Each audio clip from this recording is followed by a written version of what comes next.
Here, come by the shelter on Rosemont and take a peek.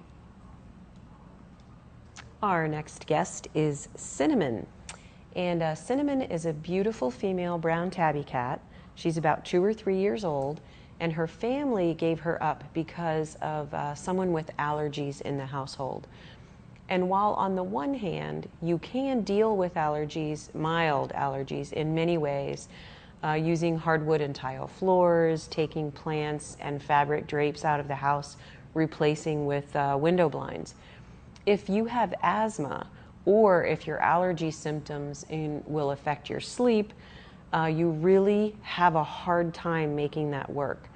And so a lot of the animals, probably one of the top 5 reasons that people give up an animal that has been part of their family for some time, is due to someone in the family literally being sick, having the animal in the home.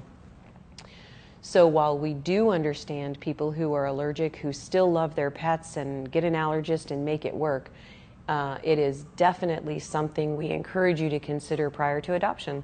And one of the ways that you do that is we ask for all family members to come in and meet the animal you've chosen before you take them home.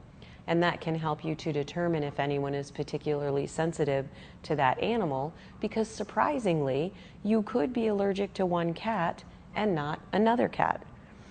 Cinnamon in particular lived with kids of all ages, so she has that great experience that a kitten would not necessarily have.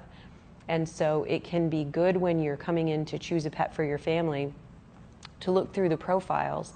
And what those are is we ask owners of animals who relinquish to answer lots and lots of questions about their pet's past, about their likes and dislikes, and then we share all of that with you.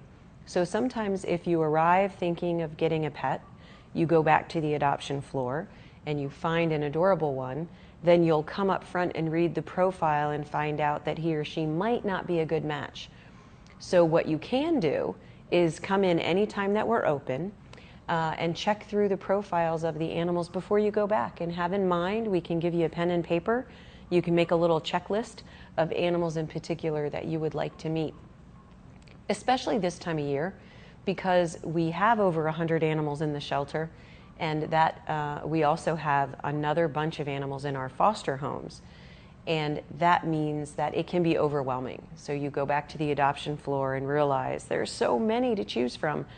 So it can help you if you have some kind of strategy when you come in. Perhaps you want to look at all of the cats between 2 and 5 years old, or you want to look at all of the dogs who have lived with other dogs. It's a great idea to just have in mind some things that you're going to check out first. Now, by all means, people come in all the time and tell me that they're looking for a pet that is a certain breed, and then they end up settling on a different one. So you don't have to stick to your list. It's just a good idea to start with one.